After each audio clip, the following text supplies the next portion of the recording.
All right, guys, welcome to another live stream. Welcome to another live stream. Happy Monday. Happy Monday.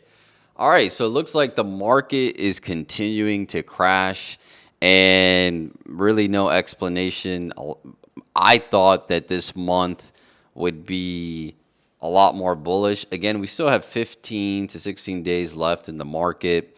So it could turn around. Obviously, the market, if it goes down that quick, it can go up that quick. But I think if we continue the next week like this, most likely we'll probably end up red for December. But we still have 15 days. So this can turn around in a day. So but yeah, I mean, I looked at Bitcoin price today. Honestly, it's just retracing to where it was a week ago because remember, we did hit 81 to 82,000 and right now we are at 80 86.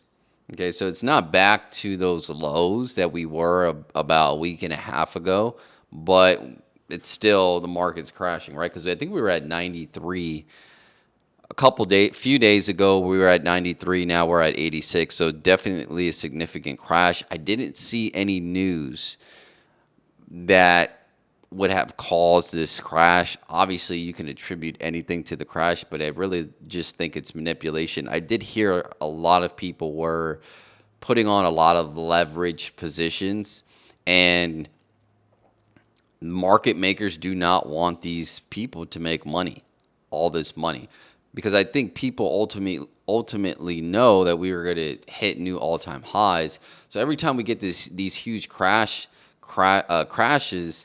these individuals go 10, 20x on leverage, and it just causes the market makers to try, like, make them want to wash them out. And it creates these crashes that we get. So that's kind of my explanation of the market crashing. Now, I didn't take a look at equities just yet. So NASDAQ is down, New York Stock Exchange is down, Dow Jones. So it looks like overall market is down. I did speak yesterday on the fact that it is the end of the year and people do sell for tax reasons. They want to claim losses. And for the most part, if you weren't in Bitcoin this year, if you were in altcoins or if you were in not blue chip stocks, you most likely have some type of loss, especially if you're like a trader, if you're trading day to day. You most likely will have a loss. Let me check my mic. I didn't check my mic. Let me make sure it's working.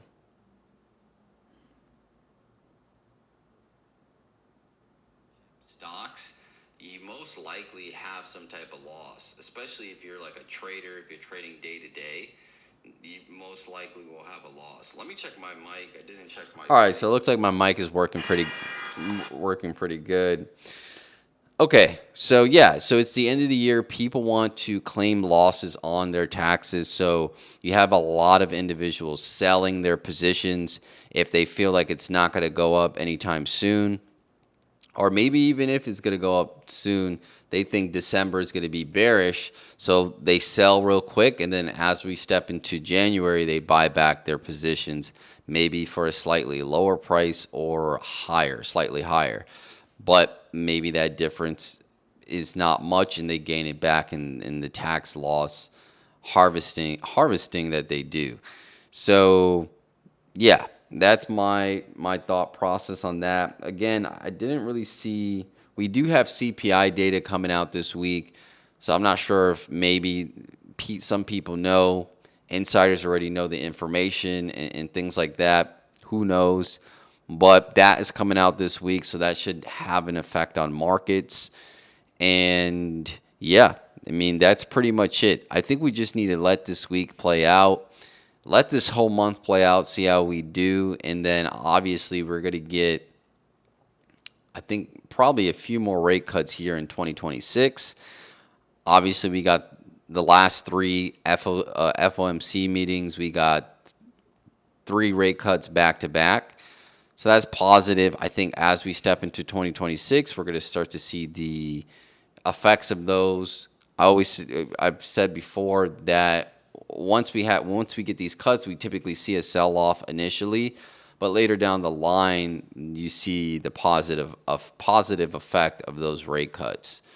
So yeah, and what else? What I was going to share?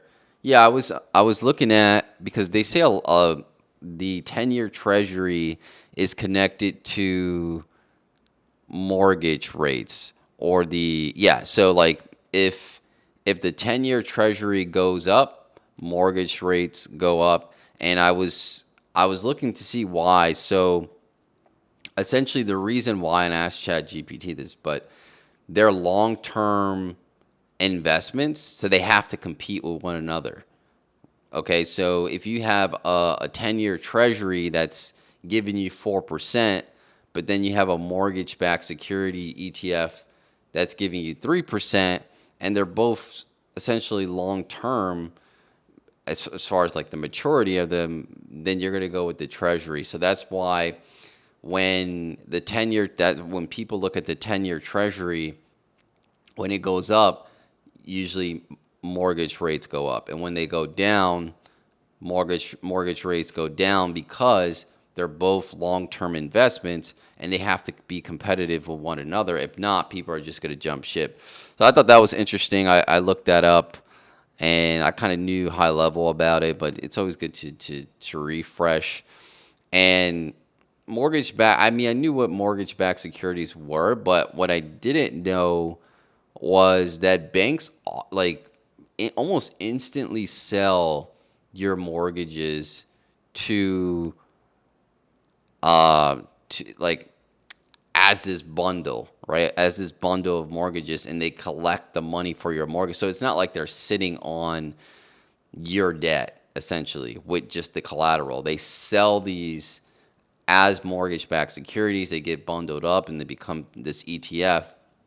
And the payments that you make each month go to those people that are buying that mortgage-backed security.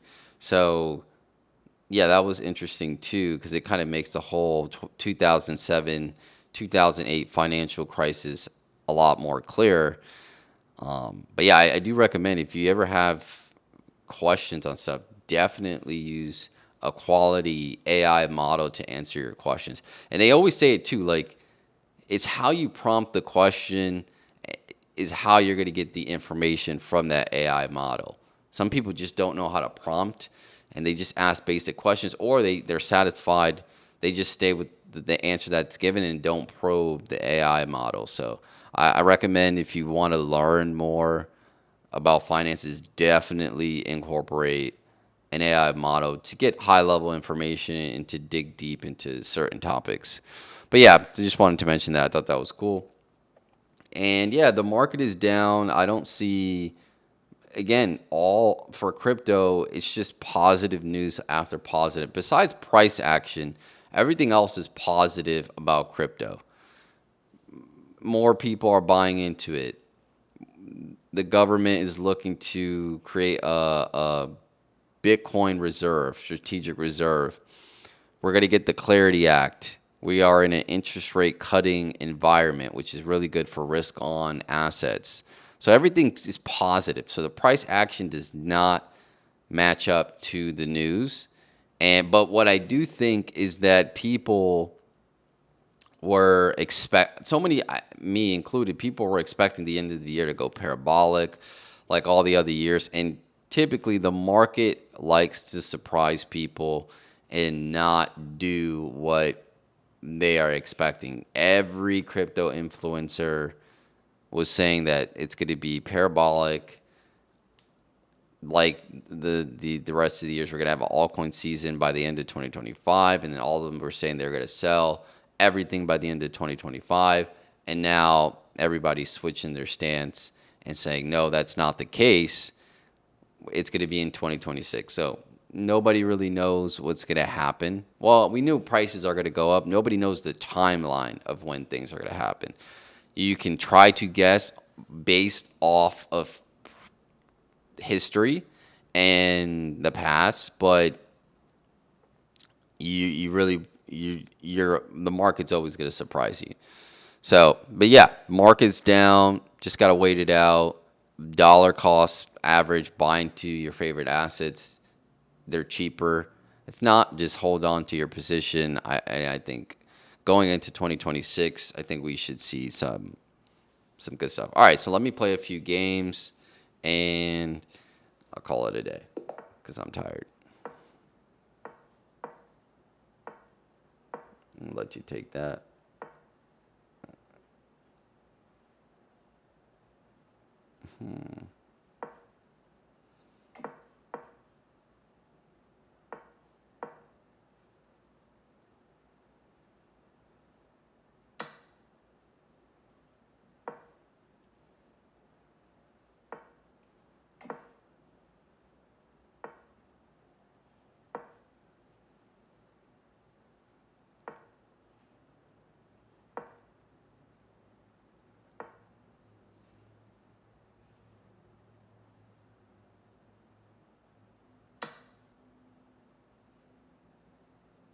Is that a free pawn?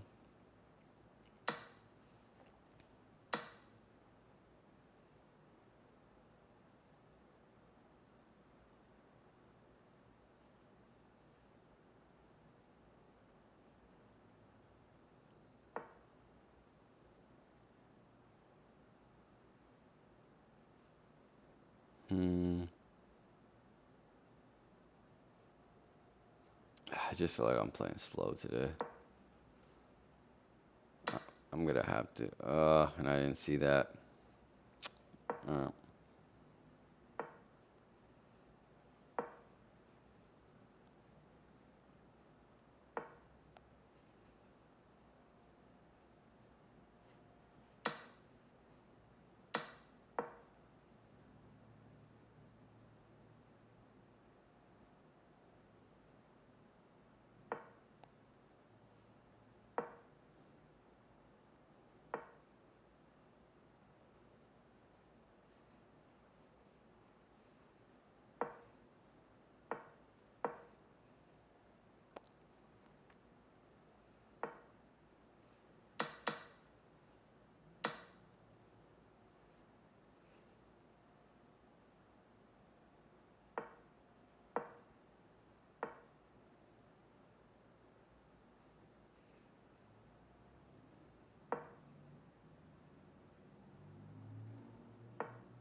mm,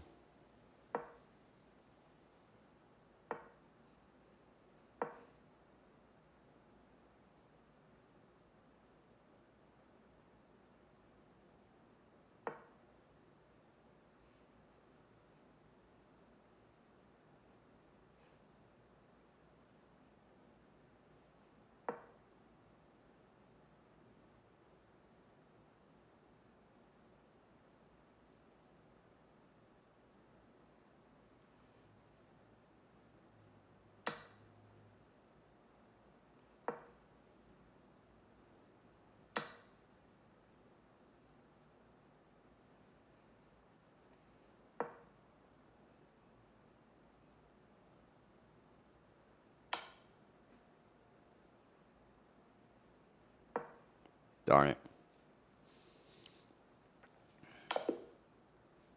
All right, let's do one more. Um, one more, and I'm done.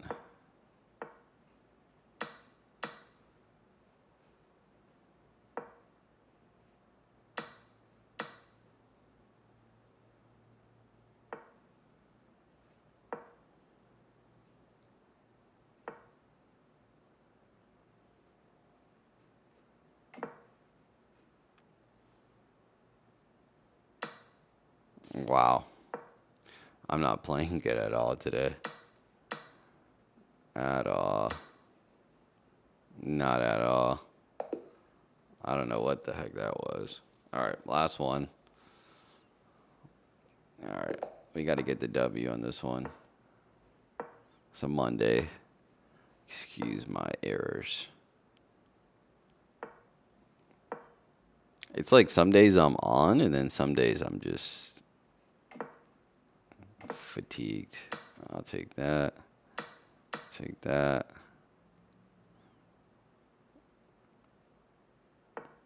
All right.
Ugh.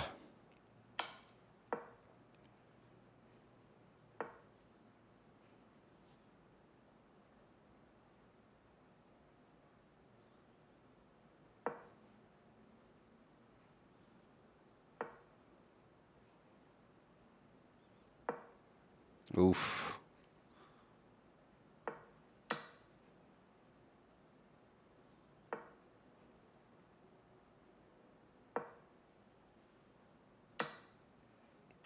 There we go. Got that W. That W. I had to get him back for that. See, when I'm focused, I could get the W. All right, guys. Yeah, the market's crashing, not looking so good, but again, opportunity to dollar cost average into your favorite plays or just hold your position. You definitely don't want to be selling unless you're an expert and you have some tax reasons to be selling. But yeah, I think there are going to be some good times, really good times in 2026. We just need to be patient. But that's pretty much it. I'll see you guys in the next one. Take care.